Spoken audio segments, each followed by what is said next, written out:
రాష్ట్రాల్లో అత్యంత సీనియర్ శాసనసభ్యులు మీరు ఒకరు. బీసీ నేతగా గుర్తింపున్న మిమ్మల్ని నేడు శాసనసభ అధ్యక్ష పదవిలో చూడడం చాలా సంతోషంగా ఉంది. అధ్యక్ష, అంతవరకు మిమ్మల్ని సభలో ఇక్కడ చూసాం, ఈరోజు అధ్యక్ష స్థానంలో చూస్తున్నాం. చాలా ఆనందంతో చాలా గర్వపడుతున్నాం. అందరి ఆమోదంతో 16వ శాసనసభకు స్పీకర్గా ఏకగ్రీవంగా ఎన్నికైన మీకు నా హృదయపూర్వక అభినందనలు, శుభాకాంక్షలు. ఈరోజు ఇక్కడ చాలామంది కొత్త శాసనసభ్యులు వచ్చారు. ఒకసారి అయ్యన్న పాత్రుడు గారి జీవితాన్ని కూడా ఆలోచించుకోవాల్సిన, మీరందరూ తెలుసుకోవాల్సిన అవసరం ఉంది. మనందరి మాదిరిగానే ఆయన కూడా ఒక హంబుల్ కుటుంబంలో 1957 సెప్టెంబర్ 4వ తారీఖున ఉత్తరాంధ్రలో నర్సీపట్నంలో జన్మించారు. తల్లిదండ్రులు చింతకాయల వరహాల దొర చెల్లాయమ్మ గారు. యువత రాజకీయాల్లోకి రావాలని ఆ రోజు ఎన్టీ రామారావు గారు పార్టీ పెట్టిన మొదట్లో పిలిపిస్తే 25 సంవత్సరాల వయసుండే సమయంలో రాజకీయాల్లోకి వచ్చిన వ్యక్తి అయ్యన్న పాత్రుడు గారు. అక్కడి నుంచి 7 సార్లు ఎమ్మెల్యే అయ్యారు, ఒకసారి ఎంపీ అయ్యారు. ఎమ్మెల్యేగా, ఎంపీగా, మంత్రిగా తెలుగు రాష్ట్రాల్లో తనకంటూ ఒక ప్రత్యేకమైన ముద్ర వేయగలిగారు. ఏ పదవి ఇచ్చినా ఆ పదవికి వన్నె తీసుకొచ్చిన వ్యక్తి అయ్యన్న పాత్రుడు గారు. వారి కుటుంబం కూడా మనం ఆలోచిస్తే కొంతమంది ఫస్ట్ జనరేషన్లో రాజకీయాల్లోకి వస్తారు. అయ్యన్న పాత్రుడు గారిని చూస్తే 6 దశాబ్దాలు రాజకీయ చరిత్ర కలిగిన కుటుంబం. 1962లో అయ్యన్న పాత్రుడు గారి తాత లచ్చాపాత్రుడు గారు స్వతంత్ర పార్టీ నుంచి పోటీ చేసి గెలిచారు. స్వాతంత్ర సమరయోధుడు గౌత లచ్చన్న సమకాలికుడిగా పనిచేశారు. అదే వారసత్వాన్ని కొనసాగిస్తూ అయ్యన్న పాత్రుడు గారు ఇప్పటివరకు పనిచేస్తున్నారు. 83, 85, 94, 99, 2004, 2014, 2024లో ఎమ్మెల్యేగా విజయం సాధించారు. నర్సీపట్నంలో తెలుగుదేశం పార్టీ పెట్టినప్పటి నుంచి వారే పోటీ చేస్తున్నారు. అది వారి యొక్క ప్రత్యేకత. 7 సార్లు ఎమ్మెల్యే గెలవడం, 16 సంవత్సరాలు మంత్రిగా పనిచేయడం, 1996లో అనకాపల్లి ఎంపీగా గెలుపొంది 2 సంవత్సరాలు అక్కడ పనిచేయడం, తెలుగుదేశం పార్టీ పాలిట్ బ్యూరో సభ్యుడిగా 10 ఏళ్ళు పనిచేశారు.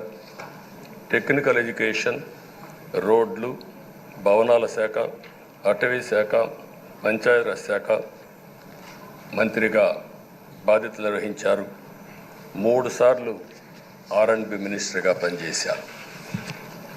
అదేవిధంగా మనం ఒకసారి చూస్తే ఎప్పుడూ పోరాట యోధుడు, రాజీ పడని నాయకుడు, ఒక విశిష్టమైనటువంటి లక్షణాలుండే వ్యక్తి.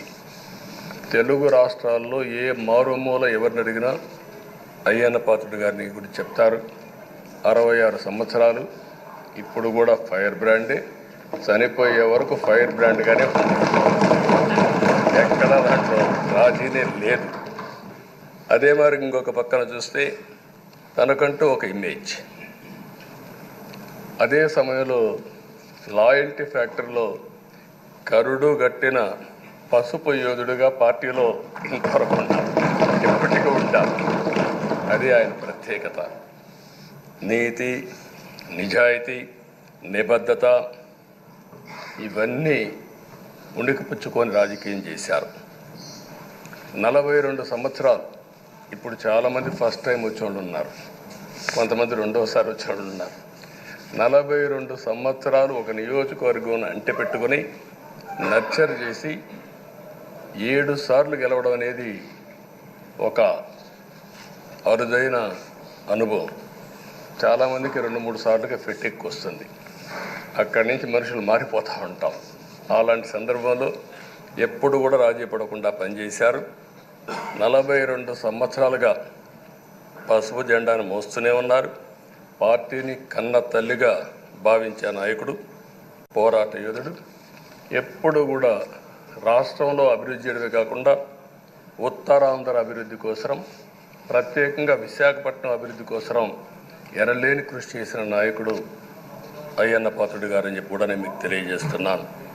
ఇంకొక పక్కన ఉత్తరాంధ్ర సుజల స్రవంతి, విశాఖపట్నం, విజయనగరం, శ్రీకాకుళం నీళ్లు కావాలి, గోదావరి నీళ్లు రావాలి, ఆ ప్రాంతం కూడా బాగుపడాలి, మా కరువు ప్రాంతానికి నీళ్లు కావాలని వెనకబడి క్యాబినెట్ మినిస్టర్గా దాన్ని శాంక్షన్ చేయించిన వ్యక్తి అయ్యన్న పాత్రుడు గారు. దానికి మనస్ఫూర్తిగా అభినందిస్తున్నాను. అందరికి కూడా కష్టాలు వస్తూ ఉంటాయి. ఆయన రాజకీయ జీవితంలో ఎప్పుడూ పడనటువంటి ఇబ్బందులు గత 5 సంవత్సరాలు పడ్డాడు. మామూలుగా కూడా కాదు.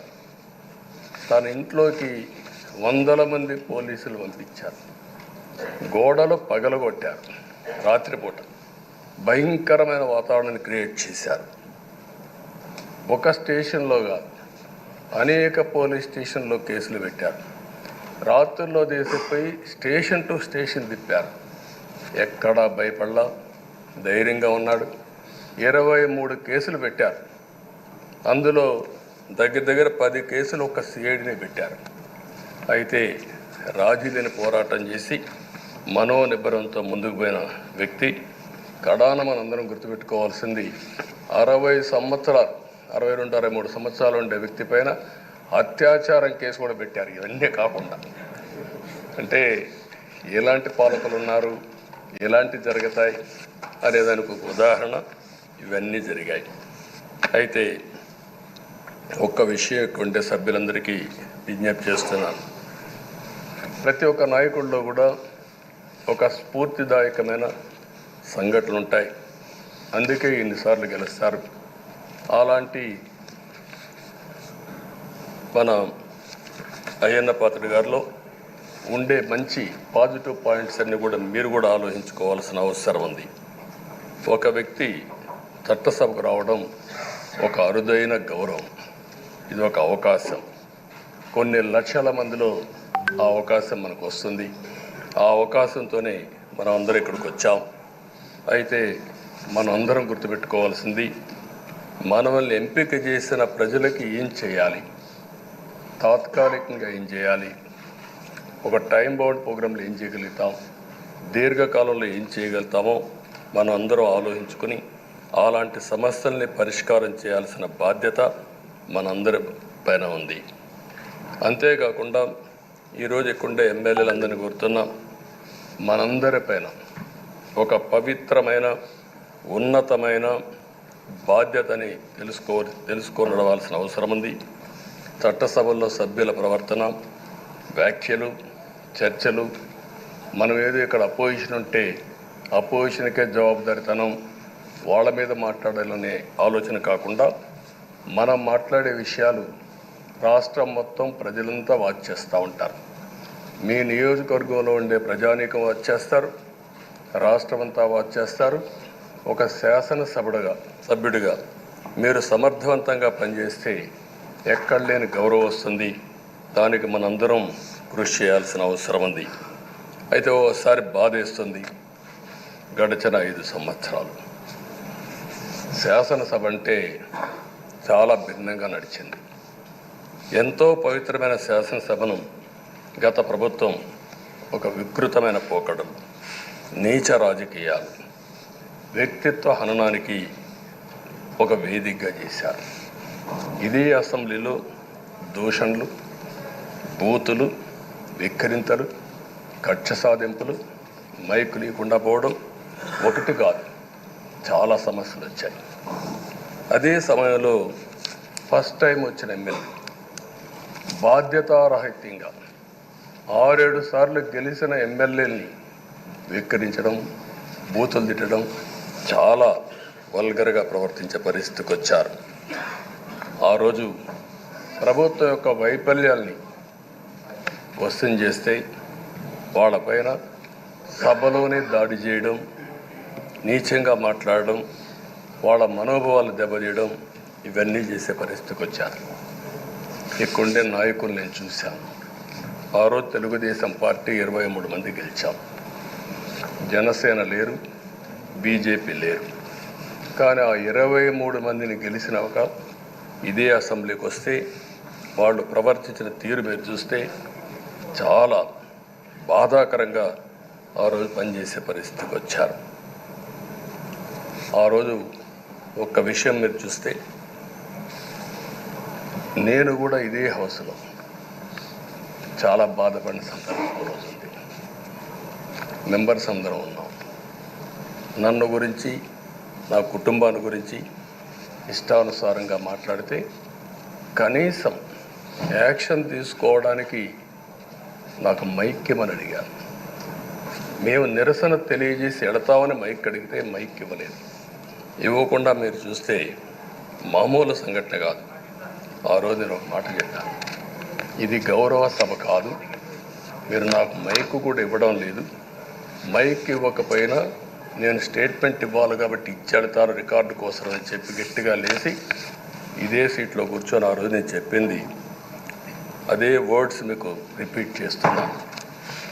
నేను స్టేట్మెంట్ ఇవ్వాలనుకున్నాం, మీరు మైక్ ఇవ్వకుండా చేశారు. అయినా నాకు బాధ లేదు. మళ్ళీ చెప్తున్నా, ముఖ్యమంత్రిగానే ఈ హౌస్కు వస్తాను తప్ప అదర్వైజ్ రాజకీయాలు అవసరం లేదు. ఇది ఒక గౌరవ సభ కాదు. ఇలాంటి గౌరవ సభలో నేనుండనని మరొక్కసారి చెప్తూ మీకు నమస్కారం. ప్రజలకు విజ్ఞప్తి చేస్తున్నా, నా అవమానం మీరు అందరూ అర్థం చేసుకొని నిండు మనసుతో ఆశీర్వదించాలని కోరుతూ ఈ సభ నుంచి వాకౌట్ చేస్తున్నానని చెప్పి వాకౌట్ చేసి బయట ప్రెస్ కాన్ఫరెన్స్ పెట్టాను. ఎందుకు ఈ విషయం చెప్తున్నానంటే, నా జీవితంలో ఇది 9వసారి నేను వెళ్ళే. ఈ రాష్ట్రంలో తెలుగు జాతిలో నాకు వచ్చిన అవకాశాలు ఏ నాయకుడికి రాలేదు. 14 సంవత్సరాలు ముఖ్యమంత్రిగా పనిచేశాను. ఇప్పుడు మళ్ళీ ముఖ్యమంత్రి అయ్యాను. 15 సంవత్సరాల పొజిషన్ పార్టీ లీడర్గా పనిచేశాను. కానీ తిరుపతిలో నా పైన దాడి జరిగింది. 24 క్లేమోర్ మైన్స్ నా మీద బ్లాస్ట్ చేశారు. ఆ రోజు కూడా నా కళ్ళలో నీళ్ళు రాలేదు.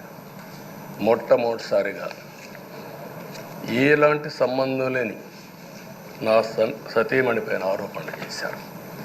ఆ ఒక్కరిపైన కాదు, ఈ రాష్ట్రంలో ఆడపడుతులందరిపైన, గౌరవంగా బ్రతికే ఆడబిడ్డలందరినీ అవమానం చేయడం, సోషల్ మీడియాలో పెట్టడం, క్యారెక్టర్ అసాసినేషన్ చేయడం, ఇలాంటి చాలా సంఘటనలు జరిగాయి. దానికి పరాకాష్ఠగా మరో శాసనసభ్యులు కానీ, కొంతమంది అయితే భవానీ శాసన సభలో సభ్యురాలుగా ఉండి ఎన్నో పోస్టింగ్స్ పెట్టే పరిస్థితికి వచ్చారు. అలాంటి సంఘటనలు చూసిన తర్వాత ఫస్ట్ టైం నా జీవితంలో ఆడబిడ్డల కోసరం ఇలాంటి హననాన్ని చేశారని బాధపడుతూ కంటతడి పెట్టాను. ఆ రోజే అనుకున్నా, ఇలాంటి పార్టీ ఈ రాష్ట్రానికి అరిష్టం, ఇలాంటి వ్యక్తిత్వం ఉండకూడదు. మళ్ళీ ఈ రాష్ట్రాన్ని గౌరవ సభ చేసి హోందాగా నడిపించే వరకు నేను పనిచేస్తానని చెప్పి ఒక శపథం చేశాను. ఆ శపథం ప్రకారమే ప్రజలు గెలిపించారు, వచ్చాను. ఈరోజు 2 సంవత్సరాల తర్వాత, ఆ రోజు నేను వెళ్ళింది 2021 నవంబర్ 19వ తారీఖున వెళ్ళాను.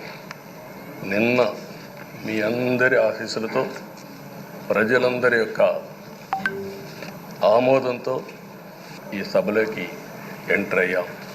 నాకు జరిగిన అవమానం కానీ, ఆడబిడ్డలకు జరిగిన అవమానం కానీ భవిష్యత్తులో ఎవరికీ జరగకుండా కాపాడే బాధ్యత ఈ అసెంబ్లీ తీసుకోవాలని అందరినీ కోరుకుంటున్నాను. నా గౌరవాన్ని కాపాడిన ప్రజానీకానికి మరొకసారి మనస్ఫూర్తిగా ధన్యవాదాలు, అభినందనలు. నా జీవితాంతం రుణపడి ఉంటా. మళ్ళీ నాకు జన్మనంటే తెలుగువాడిగా పుట్టాలని, తెలుగు గడ్డ రుణం తీసుకోవాలని నా ఆకాంక్ష. తప్పకుండా ఇచ్చేస్తాను. మొన్న మీరు ఒక్కసారి చూస్తే ఎన్నికల్లో ఇక్కడుండే శాసనసభ్యులందరికీ అనుభవం ఉంటుంది. ఎక్కడో అమెరికాలో ఉండే వ్యక్తులు 5 లక్షలు 10 లక్షల రూపాయలు ఖర్చు పెట్టుకుని ఓటొచ్చి ఓటేయడం, నెల 2 నెలలు పనిచేసే పరిస్థితికి వచ్చారు. వేరే రాష్ట్రాల్లో ఉండే ప్రతి ఒక్కరూ ఇది నా బాధ్యత అనే ఉద్దేశంతో అందరూ వచ్చి ఓట్లేసే పరిస్థితికి వచ్చారు. కొన్ని సంఘటనలు చూస్తే ఆశ్చర్యం వేస్తుంది. ఈ హైదరాబాద్ నుంచి ఎన్నికల ముందు రోజున 55 ట్రైన్లు వేశారు. 55 ట్రైన్లో ఫుట్పాత్లపై నిలబడుకొని వచ్చారు. ఏసీలో ఫుల్గా, మామూలుగా ఏసీ అంటే ఒక ప్రెషర్ ఉంటుంది, ఎక్కువ మంది ఉంటే గాలి ఆడదు. అయినా కూడా లెక్క పెట్టుకోకుండా వచ్చారు. వీళ్ళందరినీ మనం పిలిస్తే రాలా, మనం ఆర్గనైజ్ చేస్తే రాలా. కానీ ప్రజలు గెలవాలి, ఈ రాష్ట్రాన్ని కాపాడుకోవాలని పిలిపించాం. ఎన్డీఏ, పవన్ కళ్యాణ్ గారు, బీజేపీ, తెలుగుదేశం ముగ్గురం కలిసి దాంతో స్పందించి పెద్ద ఎత్తున ప్రతి ఒక్కరూ మా బాధ్యతను వచ్చారు.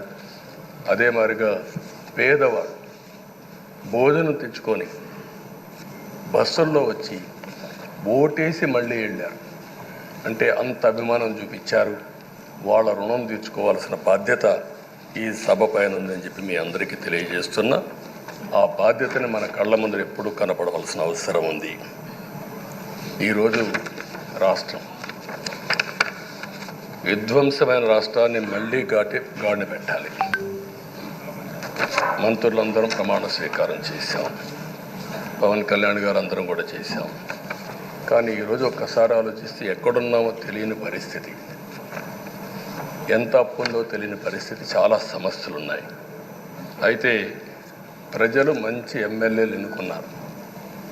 నేను కానీ, పవన్ కళ్యాణ్ గారు కానీ, బీజేపీ కానీ, అగ్రనాయకత్వం అందరం కూడా, నరేంద్ర మోడీ గారితో సహా ఇంకో పక్క అమిత్ షా గారు అందరం కూడా మీటింగ్లు పెట్టినప్పుడు చాలా స్పష్టంగా హామీలు ఇచ్చాం. అవి నమ్మారు, మనలందరినీ ఎంపిక చేసుకున్నారు. మీరందరూ కలిసి ఒక మంచి వ్యక్తిని, రాజకీయాల్లో గౌరవాన్ని కాపాడే వ్యక్తిని, పార్టీని నమ్ముకున్న వ్యక్తిని మీరు ఎన్నుకున్నారు.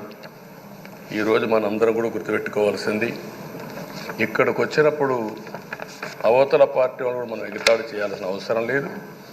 ప్రజలు పనిష్మెంట్ ఇచ్చారు. ఇదే హౌస్లో నేను చూశాను. 23 సీట్లు మాకు వచ్చాయి. నేను బాధపడ్డాము. కానీ ప్రజాస్వామ్యాన్ని గౌరవించాలనే ఉద్దేశంతో ప్రజాస్వామ్యుతంగా పనిచేశాం. 23వ తారీఖు ఎన్నికల రిజల్ట్స్ వస్తే దాన్ని వక్రీకరించి 23వ తారీఖున దేవుడు రాసిన స్క్రిప్ట్ ఇది, మీకు 23 సీట్లు వచ్చాయని మాట్లాడారు. ఇప్పుడు నేను అడుగుతున్నాను, కూటమికి 164 సీట్లు వచ్చాయి. 1, 6, 4 కూడుకుంటే 11 వస్తుంది. రాష్ట్రంలో దగ్గర 1631 రోజులు అమరావతి రైతాంగం ఆడబిడ్డలు ఉద్యమం చేశారు. ఆ 4 నెంబర్లు కలుపుకుంటే 1, 6, 3, 1 కలుపుకుంటే 11 వస్తుంది.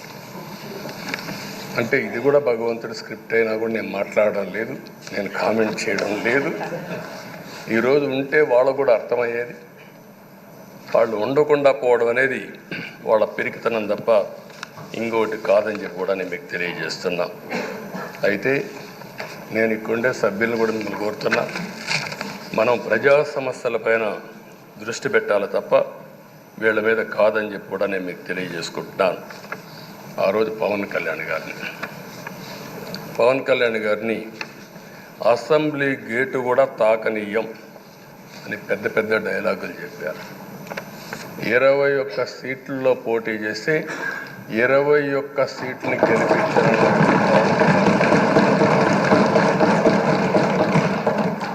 వైనాట్ 175 అని చెప్పి 11 కూడా తెచ్చుకోలేని నాయకత్వం. అంటే ఏ విధంగా మాట్లాడారు? అనేదానికి ఇది ఒక ఉదాహరణ. ఆ రోజు పవన్ కళ్యాణ్ గారు చాలాసార్లు, నేను కూడా అన్నాను, బయట చాలామంది అభినందించారు. ఎక్కడ తగ్గాలో తగ్గడం, ఎక్కడ గెలవాలనో గెలవడం నేర్చిన వ్యక్తి పవన్ కళ్యాణ్ గారు. దానికి ఈరోజు మనందరం కూడా గుర్తుపెట్టుకోవాల్సింది, రాజకీయాల్లో సుదీర్ఘమైన రాజకీయాల్లో ఉన్నాం. మొత్తం కలిసి 16వ సభ. మీ అందరికంటే సీనియర్ మోస్ట్ నేను. 8 + 1 9వసారి, అంటే 16 సభల్లో 16వ సభ, 9 సభల్లో ఉన్నాను. అంటే అన్ని సభలను చూశాను. నా జీవితంలో ఎప్పుడూ చూడని సభ మొన్న జరిగిన సభ, 15వ శాసనసభ. కానీ ఇప్పుడు నేను కోరుకునేది మీ దగ్గర నుంచి, అది ఒక చెడు సభ కింద, ఒక కౌరవ సభ కింద మనం భావించాం. కానీ అత్యున్నతమైన సభగా 16వ శాసనసభని నిర్వహించే బాధ్యత మనందరిపైన ఉంది. గౌరవప్రదంగా నిర్వహించాలి. అదే సమయంలో ఇక్కడుండే ప్రతిపక్షాన్ని దృష్టిలో పెట్టుకొని కాదు, 24 గంటలు మనం ప్రజలతో ఉండాలి. ప్రజాప్రభుత్వంగా, ప్రజలకు జవాబుదారితనంగా ఉండాల్సిందిగా నేను మిమ్మల్ని అందరినీ కోరుకుంటున్నాను. ఈరోజు మనందరికీ అధికారం ఇవ్వడం కాదు, అతి ముఖ్యమైన బాధ్యత ఇచ్చారు. ఈ రాష్ట్రాన్ని మళ్ళీ ఘాటున పెట్టమని మనతో మాట్లాడారు, మనకు చెప్పారు. ఎప్పుడు కూడా నేను ఒకటే భావిస్తాను, ప్రజా జీవితాలను మార్చే శక్తి ప్రభుత్వ విధానాలకు ఉంటుంది. ఆ ప్రభుత్వ విధానాలకు రూపకల్పన చేసే సభ ఈ చట్టసభ. ఈ విషయం ప్రతి ఒక్కరూ గుర్తుపెట్టుకోవాల్సిన అవసరం ఉంది. ఈరోజు మనం చేసే పని, ఈరోజు ప్రజల భవిష్యత్తే కాకుండా భావితరాల భవిష్యత్తు కూడా నిర్ణయిస్తుంది. ఈరోజు భారతదేశం 91లో ఆర్థిక సంస్కరణలు వచ్చాయి. ఒక తెలుగు బిడ్డ పివి నరసింహరావు గారు ఆర్థిక సంస్కరణలు ప్రవేశపెట్టారు. ఈరోజు భారతదేశం ముందు చాలా వరకు అభివృద్ధి అయ్యే పరిస్థితి వచ్చింది. ఆయన ప్రవేశపెట్టిన ఆర్థిక సంస్కరణను నేను ఆదర్శంగా తీసుకొని ఆ రోజు ఉమ్మడి ఆంధ్రప్రదేశ్లో అనేక పాలసీలు తీసుకొచ్చాం, సంస్కరణలు తీసుకొచ్చాం. ఐటీ, విద్య, పాలనా రంగం, ఇన్ఫ్రాస్ట్రక్చర్, ఇవన్నీ మనం తీసుకొచ్చాం. ఎన్నో డికేడ్స్ కాదు, 25 సంవత్సరాల్లో దాని యొక్క ప్రభావం మనం అందరి ముందు కనపడుస్తుంది. ఈరోజు హైదరాబాద్ నగరం వన్ ఆఫ్ ది బెస్ట్ సిటీగా ఉందంటే 25 ఏళ్లకు మనకు తీసుకున్న నిర్ణయాలే కారణం. ఈరోజు నేను అందరినీ ఒకటే కోరుతున్నా, మీ అందరినీ, ఈరోజు భారతదేశం 5వ అతిపెద్ద ఆర్థిక వ్యవస్థ. ఇంకొక 4-5 సంవత్సరాల్లో ఎన్డీఏ ఆధ్వర్యంలో 3వ అతిపెద్ద ఆర్థిక వ్యవస్థగా తయారవుతుంది. 2047 వికసిత్ భారత్ ఎన్డీఏ నరేంద్ర మోడీ గారి కల అయితే, వికసిత్ ఆంధ్రప్రదేశ్ మనందరి కల కావాల్సిన అవసరం ఉంది. నాకు ఏమాత్రం అనుమానం లేదు, భారతదేశం ప్రపంచంలో అగ్రస్థానానికి వెళ్తాం. నెంబర్ 1 కానీ నెంబర్ 2 కానీ ఉంటాం. అదే సమయంలో మనందరి ఆశయం, మనం చేసే చట్టాలన్నీ కూడా తెలుగువారు ప్రపంచంలోని నెంబర్ 1గా ఉండాలని, ఆంధ్రప్రదేశ్ని జీరో పావర్టీ స్టేట్గా తయారు చేసి ఆర్థిక అసమానతలు తగ్గించే విధానానికి ఈ సభ శ్రీకారం చుట్టాలని కోరుకుంటూ, దానికి అయ్యన్న పాత్ర గారి అధ్యక్షతన మనం ముందుకు పోవాలని చెప్పి మనస్ఫూర్తిగా కోరుకుంటున్నాను. ఇంకొక పక్క ఈరోజు మీరందరూ కూడా గుర్తుపెట్టుకోవాల్సింది, ఈ సభలో దూషణలు, వెకిలి చేష్టలు అవి కాకుండా ఉందాతనంతో ప్రతి ఒక్కరం కూడా ముందుకు పోయే విధంగా కార్యక్రమాన్ని తీసుకుపోవాల్సిందిగా నేను కోరుతున్నాను. 16 సభలు మనం చూసాం. ఈ 16 సభలు మీరు చూస్తే ఆంధ్రప్రదేశ్ శాసనసభ హేమీలు వచ్చారు. అందులో టంగుటూరి ప్రకాశం పంతులు, ఎన్జి రంగా, నీలం సంజీవరెడ్డి, బెజవాడ గోపాల్ రెడ్డి, తెన్నేటి విశ్వనాథం, గౌత లచ్చన్న, పివిజి రాజు, పుచ్చలపల్లి సుందరయ్య, అయ్యదేవర కాళేశ్వరరావు, చండ్ర పుల్లారెడ్డి, వావిలాలు గోపాలకృష్ణయ్య, మోటూరి హనుమంతరావు, గుంటూరి బాపనయ్య, కాకాని వెంకటరత్నం లాంటి ఉద్దండులందరూ వచ్చారు. వీళ్ళు కాకుండా పివి నరసింహారావు ఈ రాష్ట్రంలోనే పుట్టి కేంద్రం నుంచి ఆర్థిక సంస్కరణలు తీసుకొచ్చారు. ఇంకో పక్కన ఎన్టీ రామారావు గారు, ఒక చరిత్ర సృష్టించిన యుగ పురుషుడు ఎన్టీ రామారావు గారు. వీళ్ళందరూ మనకు ఆదర్శం కావాలని మనస్ఫూర్తిగా కోరుకుంటున్నాను. అందుకని ఈరోజు ఒక పక్కన చూస్తే చట్టసభల విలువ తెలిసిన వ్యక్తి అయ్యన్న పాత్రుడు గారు. అనేక సందర్భాల్లో ఒక్కోసారి ఆవేశాలు మెంబర్లో వచ్చాయి. అవన్నిట్లో మీరు కూడా భాగస్వాములుగా ఉన్నారు. కానీ ఈరోజు నేను కోరుకునేది మీ ఆధ్వర్యంలో రాజ్యాంగ స్ఫూర్తి నిలుస్తుందని, ప్రజాస్వామ్యాన్ని కాపాడతారని, ఈ సభ హోందాగా నడుస్తుందని దాంట్లో నాకు ఏమాత్రం అనుమానం లేదు. ఆ నమ్మకం ఉంది. దానికి మరొక్కసారి మీ యొక్క ఆధ్వర్యంలో భగవంతుడు అన్ని విధాల మీకు ఆ శక్తినివ్వాలని, తప్పకుండా ఈ అసెంబ్లీ సెషన్స్లో ఈ 5 ఏళ్లలో రాష్ట్రానికి కొన్ని సమస్యలు ఉన్నాయి. వాటి మీద ఎక్కువ మనం ఫోకస్ పెట్టాల్సిన అవసరం ఉంది. రాజధాని కట్టుకోవాలి, పోలవరం పూర్తి చేసుకోవాలి, నదుల అనుసంధానం చేసుకోవాలి, పెట్టుబడులు రావాలి, మౌలిక సదుపాయాలు కలిగించాలి, బీసీలకు, బడుగు బలహీన వర్గాలకు న్యాయం చేయాలి. ఏది చేసినా పేదవాళ్ళ దృష్టిలో పెట్టుకొని ఈ అసెంబ్లీ చేసేటప్పుడు మీ అపారమైన అనుభవాన్ని మీరు ఉపయోగించుకొని ఈ సభను సక్రమైన దారిలో నడిపించడానికి మీరు దోహదం చేయాల్సిందిగా మిమ్మల్ని అందరినీ కోరుకుంటూ, ఈరోజు మీరేసే మీ ఆధ్వర్యంలో జరిగే చర్చలు 2047కి తెలుగు జాతి ప్రపంచంలోనే నెంబర్ 1గా ఉండడానికి, ఈ రాష్ట్రంలో పేదరికం లేని సమాజాన్ని నిర్మాణం చేయడానికి, ఆర్థిక అసమానతలు తగ్గించే దిశగా మన ప్రయాణం సాగడానికి పూర్తిగా మీ ఆధ్వర్యంలో సాగాలని చెప్పి కోరుకుంటూ, మరొక్కసారి మీకు భగవంతుడు అన్ని విధాల ఆయురారోగ్యాలు ఇచ్చి ఈ సభను సుజావుగా నడిపించే కార్యక్రమానికి శ్రీకారం చుట్టాలని కోరుకుంటూ మీకు నమస్కారం.